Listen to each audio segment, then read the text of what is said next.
do exército do Inca, Tupac Yupanqui. O que achou? Da vista lá de cima. É realmente maravilhoso poder ver toda a fortaleza do ar. Como vê, Cuelap está em local estratégico. Dali se vê tudo. Por isso, desde o início, Cuelap teve uma conotação de fortaleza. Claro, de início se pensava em fortaleza pelas muralhas e isso tudo. Mas, bom, atualmente a análise já revela um outro conceito, que é um mais sagrado, mais consagrado, por assim dizer. Cuelap foi um centro de peregrinação. A forma deste acesso é bem peculiar, tem a forma da vulva de uma mulher. Por isso, quem entrava com pecados pela porta do lado oeste, saía pela porta nova. Porque também está orientada para leste, onde nasce o sol. Quem entrava mal, por uma porta, saía para uma nova vida. Apesar da capital dos Chachapoyas ter sido principalmente um centro religioso, a arquitetura amuralhada de Cuelap e sua posição na altura a tornavam realmente inexpugnável e estava preparada para resistir à potência invasora dos Incas. Dentro há uma pequena muralha mais alta, chamada Pueblo Alto, feita para a classe mais dominante, a parte social mais importante, a classe de sacerdotes mais venerados. E havia um setor de vigilância, a Torre Norte, para vigilância e defesa, de onde podiam controlar e combater facilmente, já que ficava na parte mais alta. Como se vê pela localização, você está num abismo, na parte mais acidentada da área toda. E, inclusive, na parte alta da torre foram encontrados os famosos projéteis, bolas de pedra. E a torre também pode ter servido como meio de comunicação. Seja por sons ou por outros meios, se comunicavam com os outros porque estavam no alto. A conquista de Cuelap não foi simples. Finalmente, depois de 4 anos de luta intensa, enfim, Tupac Yupanqui conseguiu ocupar Cuelap, mas os fortes Chachapoyas nunca mudaram sua forma de ser. Sempre mostraram a forma de se reerguer dessa conquista. Em 1470, para dobrar o espírito rebelde dos Chachapoyas, Tupac Yupanqui não vacilou em destruir o coração de seu centro sagrado, o templo atualmente conhecido como El Tintero. Foi uma luta que o povo das nuvens jamais esqueceu e, poucos anos mais tarde, tiveram a oportunidade inevitável de concretizar sua vingança. Como você vê, lamentavelmente, El Tintero foi destruído, em parte, na época Inca. Uma consequência do ressentimento que os Chachapoyas tiveram para com os Incas foi que, quando os espanhóis chegaram, os Chachapoyas deram seu apoio de imediato aos recém-chegados europeus. Sim, porque antes já vinham se levantando contra os Incas e aproveitaram a aliança com os espanhóis para poder dar fim ao Império Inca. Mas, do mesmo jeito, os Incas, depois de tanto conquistar, passaram a ser conquistados. Já que estamos aqui no El Tintero, ponto principal do centro cerimonial de Cuelap, vamos fazer uma pequena cerimônia.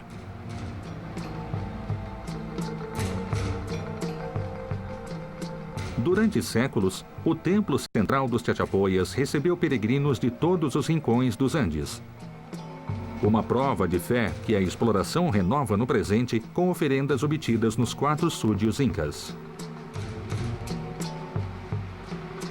Quero para você.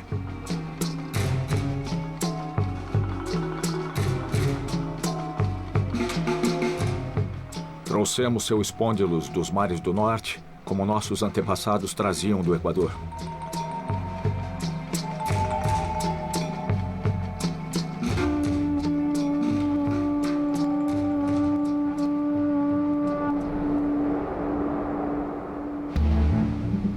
Ironicamente, o destino dos incas foi o mesmo de seus inimigos chachapoias. Para resistir à conquista espanhola, recuaram a remotas fortalezas de montanha similares a Cuelap, como Choquequirao, Vilcabamba e Pissá, a porta de entrada para as riquezas das selvas baixas do Antissúdio, objetivo primordial da cobiça europeia. O arqueólogo Raul Delmar investiga a legendária Rota do Ouro que se inicia em Pissac e culmina nas profundezas da Amazônia. É um prazer estar em Pissac. Esta obra foi mandada realizar pelo Inca Pachacútec. Este aqui é o setor cerimonial, onde se faziam as oferendas antes de começar a semeadura do milho, uma cerimônia bem grande. Pisac tinha uma enorme conotação religiosa, mas também tinha uma função administrativa importante. Que função foi essa? Pode ser que aqui também se armazenasse o ouro, extraído dos rios da selva, que então era distribuído ao longo do Tahuantinsuyo para ser trabalhado. Da orla da selva se trazia milho, se trazia pimenta, se traziam plumas e também se trazia ouro. E Pisac era importante porque era um centro de controle intermediário entre Cusco e a selva. Os produtos exóticos e as enormes riquezas em metal que chegavam a Pisac vindas das selvas do leste deviam ser contabilizadas e distribuídas a todo o império. Assim, surgiu a necessidade de criar uma tecnologia que permitia armazenar e conservar de maneira segura grandes quantidades de matérias-primas e tesouros.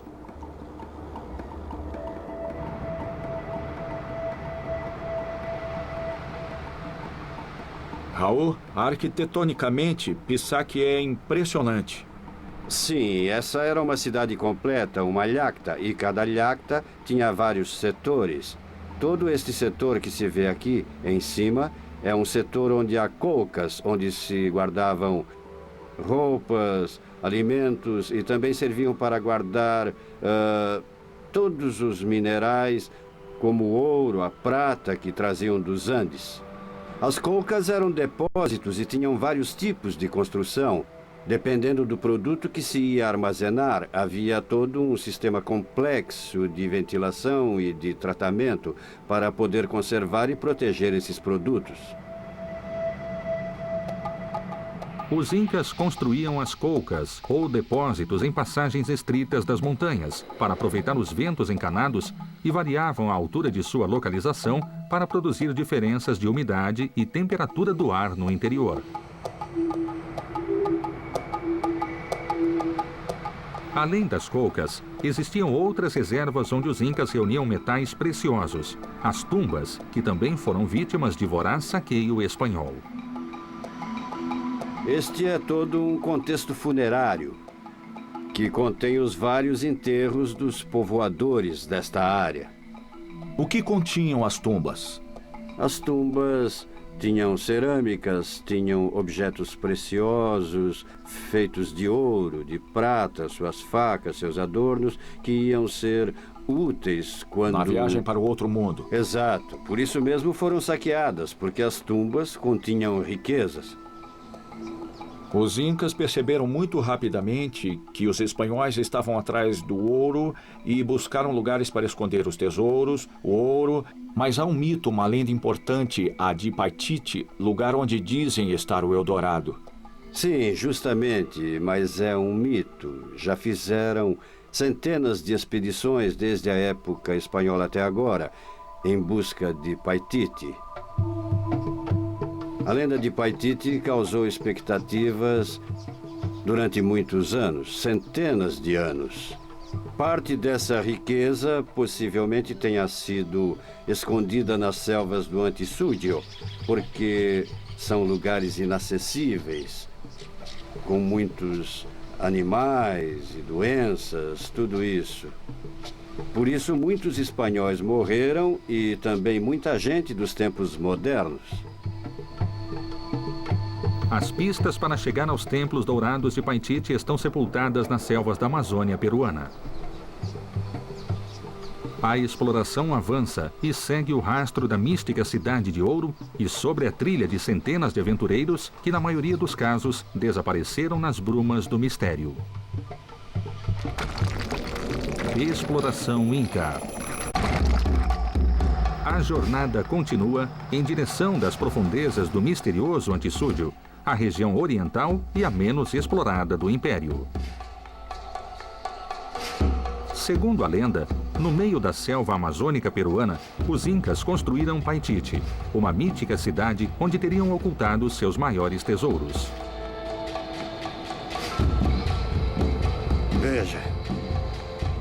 Pode-se ver que toda a selva está coberta de neblina e aqui estamos a 4.100 metros, mais ou menos. Daqui teremos de descer até a selva baixa, a Pilcopata, Chintuia e Santa Cruz. Então, embaixo das nuvens e da neblina, se encontra o Antissuyo, possivelmente onde se localiza o Paititi.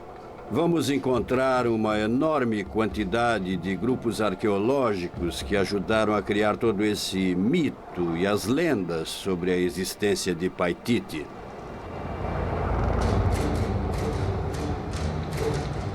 Os incas acreditavam que o deus Incarri havia criado uma cidade igual a Cusco, na selva do que hoje é o Parque Nacional Mano. A lenda dos Paititi despertou a cobiça dos conquistadores. Em 1538, assim que o Império caiu, 600 espanhóis partiram para o Antissuyo. Só encontraram selva e morte. O fracasso aumentou a lenda e a imaginação dos caçadores de tesouros.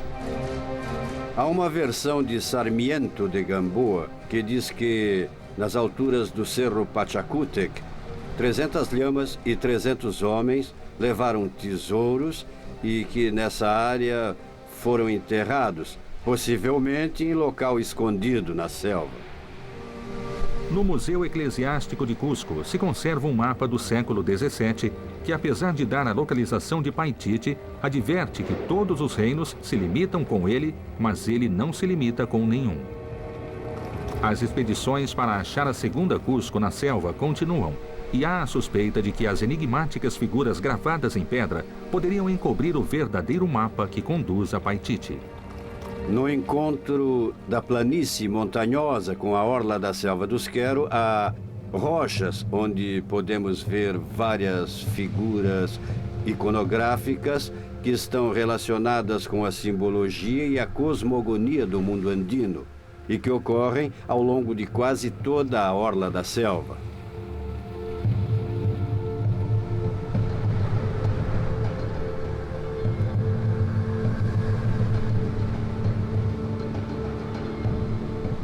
Por aqui vamos chegar ao local, mas daqui vamos ter de ir a pé.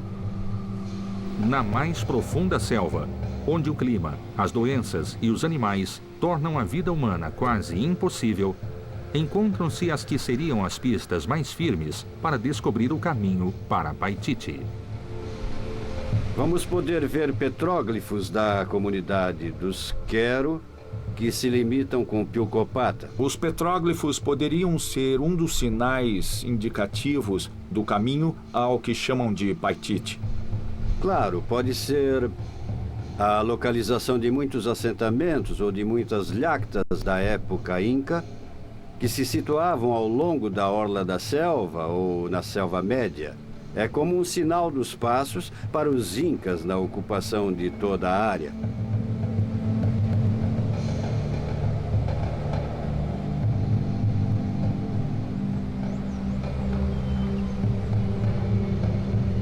Na selva peruana, ainda persiste o misterioso povo Quero-Huatiperri, guardião dos enigmáticos petroglifos que abundam na área e são herdeiros de tradições que remontam à própria origem dos Incas.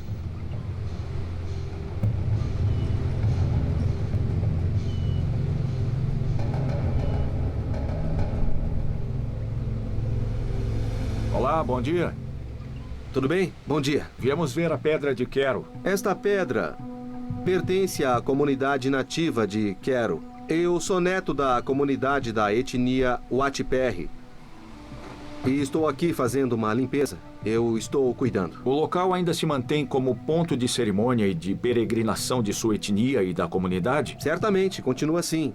E nós o vemos com muito respeito. E para nós é uma grande alegria que nós tenhamos mantido a pedra. Como a conhecem em sua etnia? Na minha etnia se chama Pedra El Rinquiori, que traduzindo para o português quer dizer pedra gravada. Este desenho representa o quê? Este desenho representa mais ou menos o tume. Que era uma faca cerimonial. Isso. Podem subir por este lado. Perfeito. Mas antes, vamos tirar os sapatos como um modo de mostrar respeito a essa pedra sagrada da Amazônia. Julio Setelho, que é o pai da arqueologia peruana, tinha a teoria de que a origem da cultura peruana provém da selva, como os quero, que procedem da época inca e que até hoje guardam seus costumes, seu modo de vida de muitos séculos.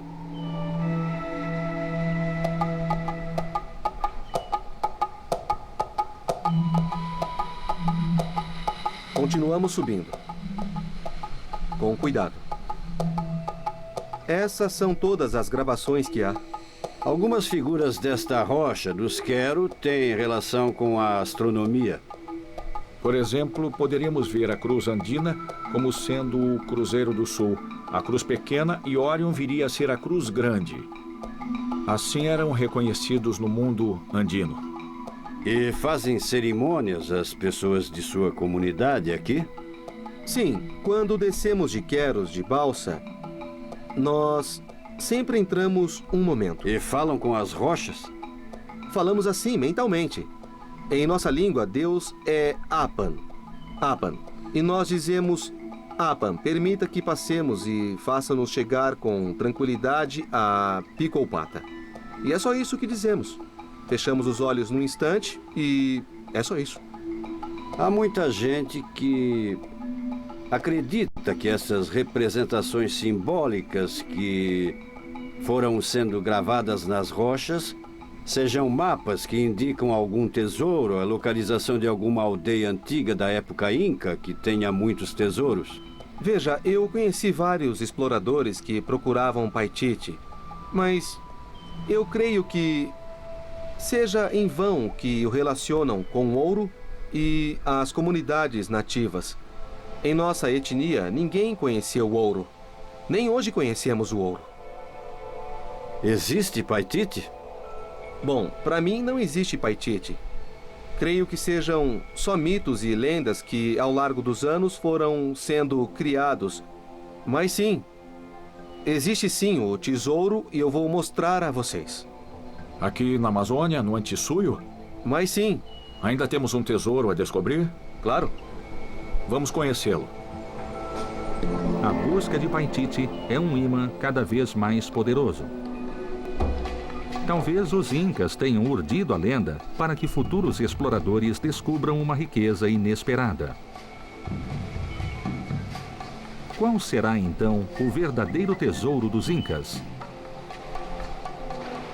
Qual é o segredo que se esconde sob a proteção dos caudalosos rios e da selva selvagem do antissúdio incaico? Exploração Inca. Exploração Inca.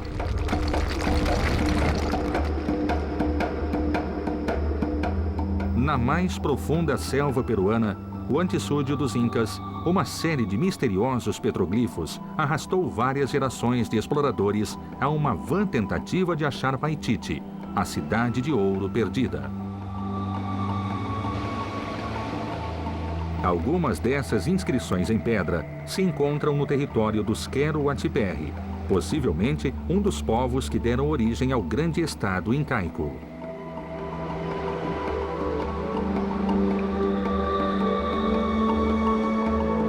Comunidade Quero-Watiperri.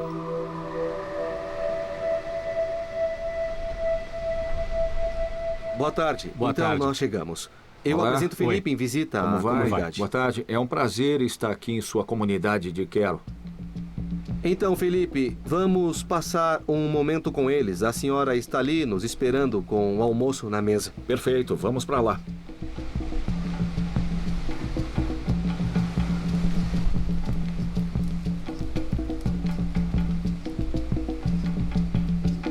Aqui hoje, vamos almoçar este pacamoto de galinha. É algo tradicional que dá um sabor muito agradável, tanto que você pode comer assim. Então, puro. senhora, coloca-se a carne dentro do bambu, assim? Isso. Você coloca a carne, depois de picar em pedaços, você coloca o sal e está pronto. É só colocar no bambu e daí você coloca para cozinhar e fica girando assim. Girando, girando, para que não se queime.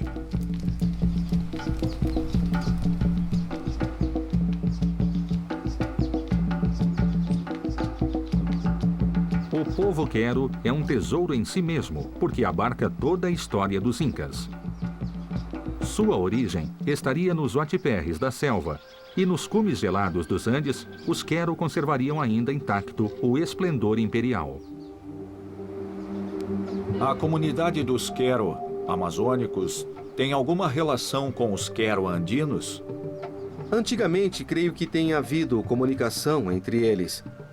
Por exemplo, antes eu acompanhava meu avô para pescar e sempre eu via fogo, uma série de fogueiras. E uma vez eu perguntei de quem eram aqueles fogos e meu avô disse: são nossos irmãos de queros andinos, mas eles estão bem longe. E então ele sabia do povo quero e dizem que lá também falam dos irmãos que estão lá embaixo.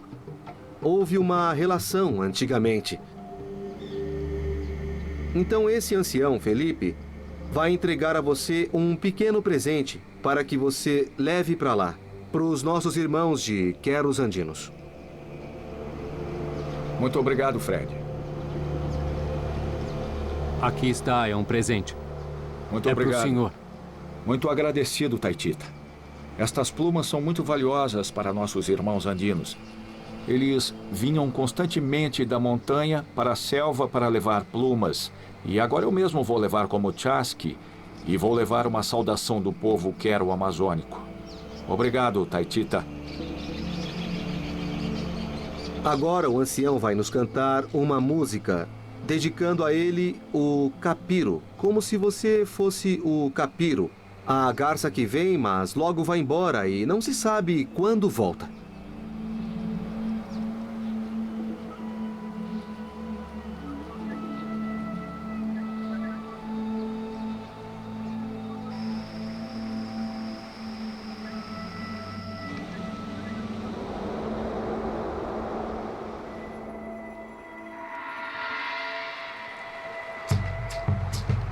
Os queros andinos são os últimos incas puros e nunca foram conquistados pelos espanhóis.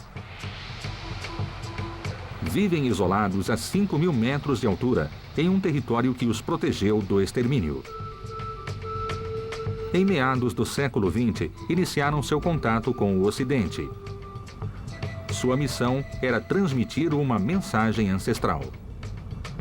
Até hoje, poucos conseguem ascender a seus domínios.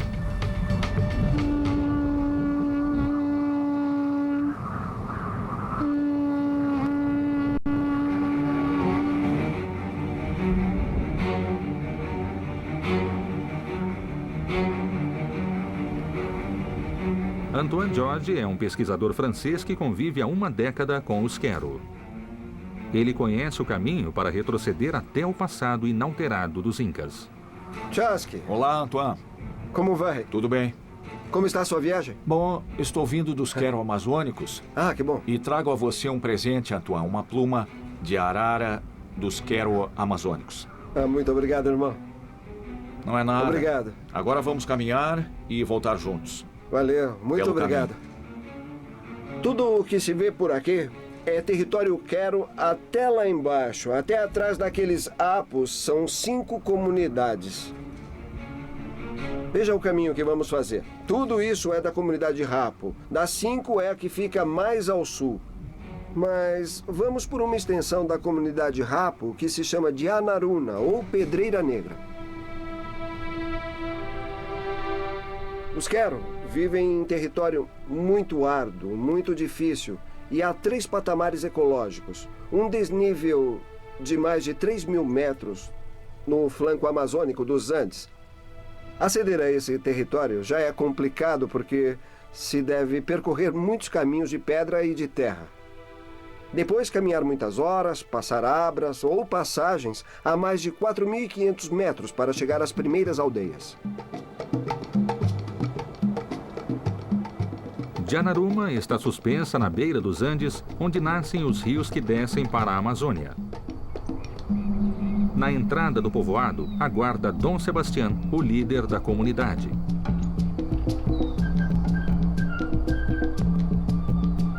Apresento um amigo Tiaski, que veio nos visitar aqui.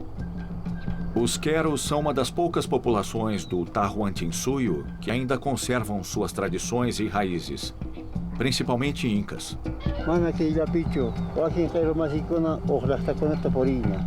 Ele está dizendo que Janaruna é uma das áreas de Quero que mais tem vontade de manter vivas suas tradições. Principalmente a religião, que é o centro da cultura. As oferendas à terra, a relação com os apos, a Pachamama. Tudo isso é feito no Coricancha, que é igual ao Coricancha de Cusco, que é o Templo do Sol. Congelado no tempo, o povo de Janaruna mantém o mesmo traçado urbano de uma cidade inca original. Está dividida em uma parte alta, Hanã, e uma baixa, Urim.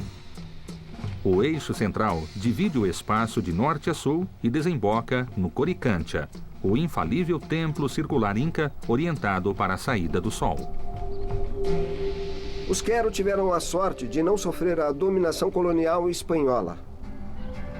Conta a tradição que massacraram a única expedição espanhola que chegou até ali e que não houve nenhum sobrevivente. E isso os protegeu da colonização espanhola durante séculos.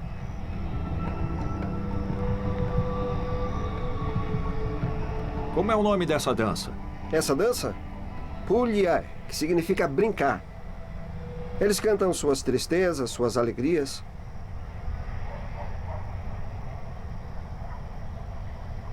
Em Quero ainda se pode ver muitos elementos, muitos traços culturais que já existiam na civilização inca. A arquitetura, suas vestimentas com os símbolos, que se transmitem de geração em geração e que mantiveram relação com suas divindades, com toda a sua religião.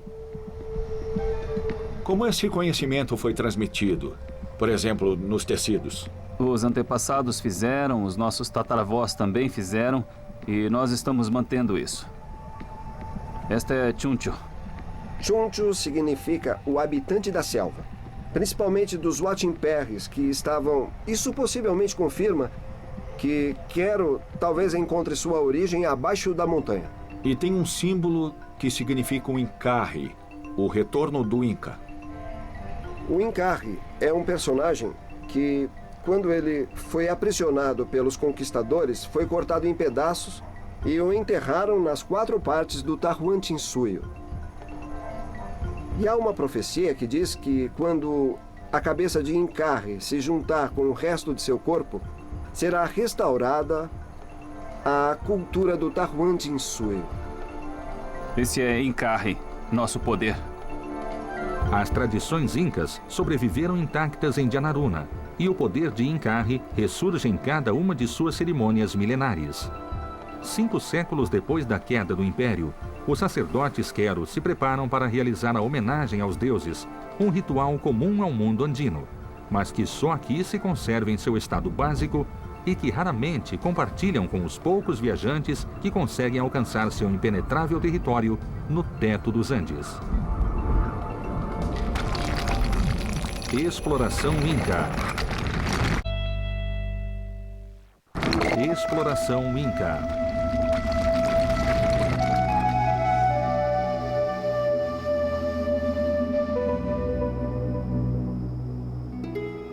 Nas alturas inatingíveis do Oriente Imperial, o Antissúdio, os descendentes dos Incas, que jamais foram conquistados, aguardam com fé a restituição de seu Império Dourado, quando a profecia do retorno de Encarre, o mítico líder da resistência incaica, se realize finalmente.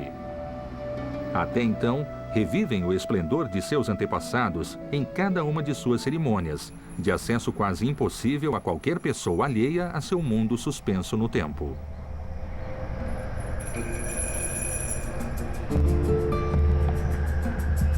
Este é um lugar em que se realizam cerimônias, porque daqui se vêem todos os apos da comunidade, todo o Aliu, toda a Janaruna. Quero apresentar Tiaski. Ele veio de muito longe. Tiaski, convido você a se sentar com os amigos aqui, ao lado de nosso Taita Martim. Vamos realizar uma cerimônia de oferta à terra. Eu trouxe um presente de nossos irmãos do Antissuyo, da Amazônia. Eu trouxe, Taitita, umas plumas de arara para a nossa mesa e para o nosso povo, para que sempre mantenha contato com nossos povos do Antissuyo. A exploração chega a seu fim.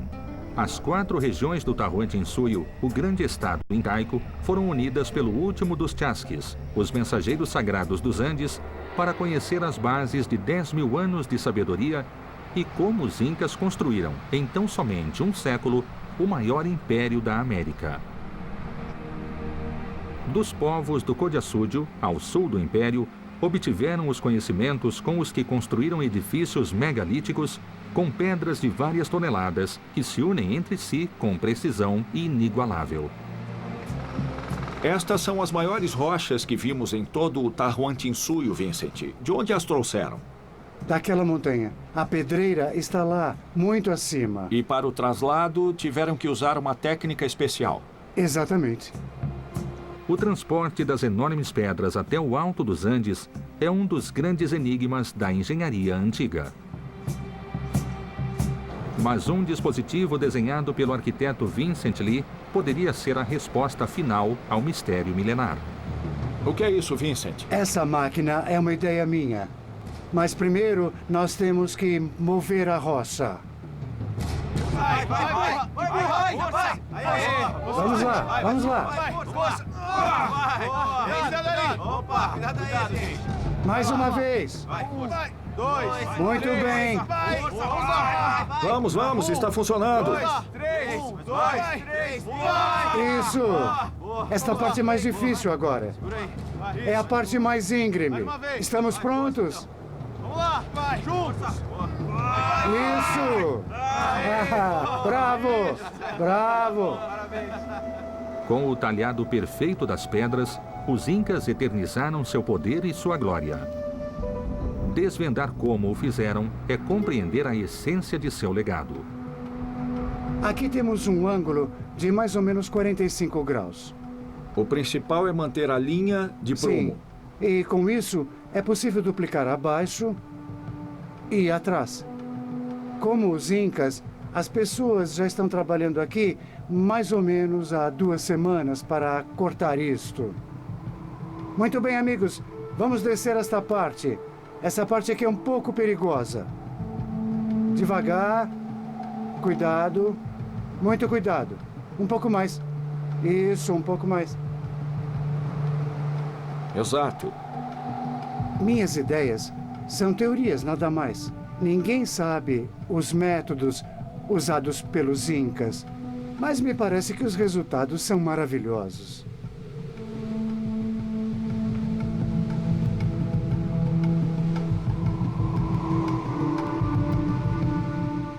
Pedra e religião são inseparáveis no universo andino. E em cada cerimônia quero, veneram-se aos Apus, os deuses dos altos cumes, e se homenageia a Inti Taita, o Pai Sol, e a Pachamama, a Mãe Terra.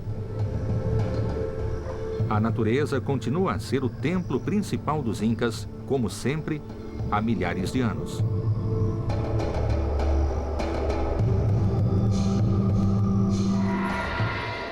Na costa do Pacífico, os Nazca fizeram do deserto um descomunal local de adoração.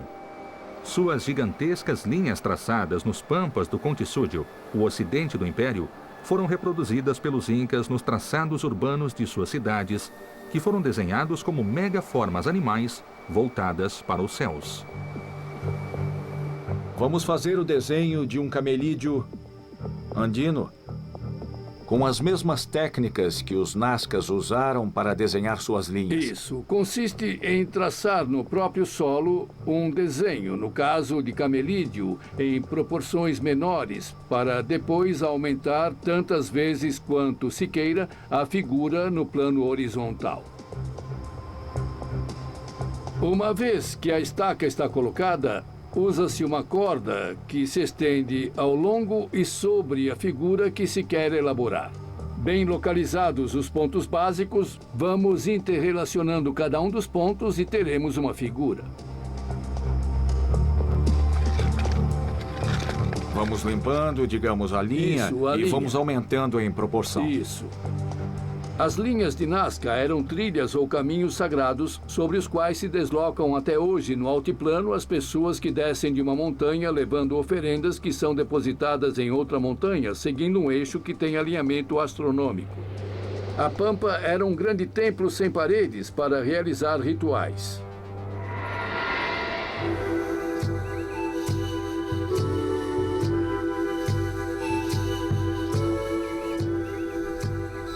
Agora, Chasky, vamos soprar para você fazer uma boa viagem, para termos uma boa saúde, nós e nossa comunidade.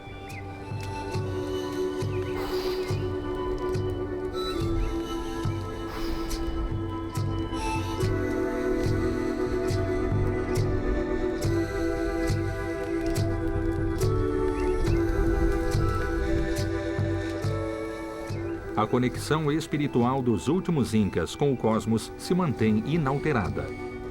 Em cada cerimônia de homenagem à Terra, os Quero agradecem a seus deuses, dando a eles seus bens mais valiosos.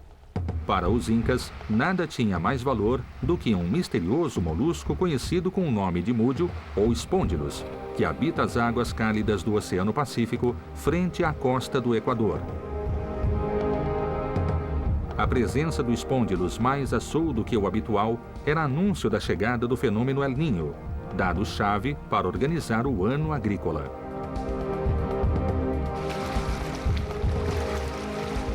O espôndilo chegou. Chegou, olha ele aí.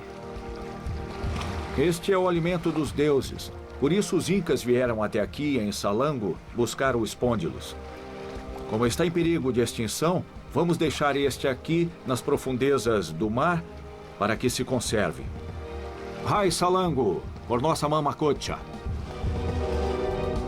Os incas conquistaram seu território do norte, ou Tintiaçúdio, para controlar a rota do molusco sagrado. E ao fazê-lo, receberam o legado das primeiras civilizações da América, como a dos Chavin, onde os sacerdotes assentaram as bases da religião andina ao interpretar o espôndilus aos pés de seu oráculo sagrado, o Lanson. É o único Deus de todo o Novo Mundo que está em seu local original. Vamos ter a oportunidade de vê-lo como viram os Chavinos há milhares de anos.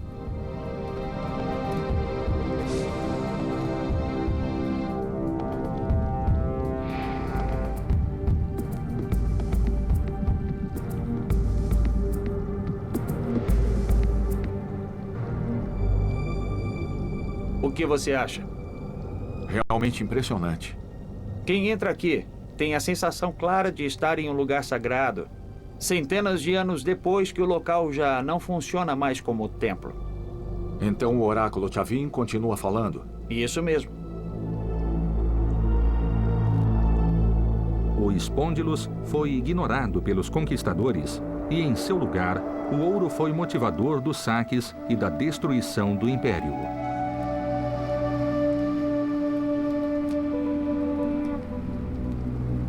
Mas os últimos incas resistem a desaparecer, à espera do retorno de Incarri, o líder mítico dos povos andinos. A profecia que os alenta prediz uma mudança radical, o Pachacuti.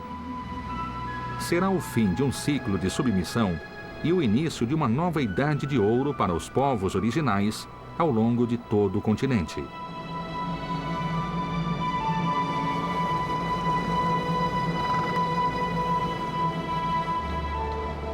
A exploração continua, nos rastros do passado da América ainda tangíveis no presente, atenta aos sinais de um futuro, talvez iminente.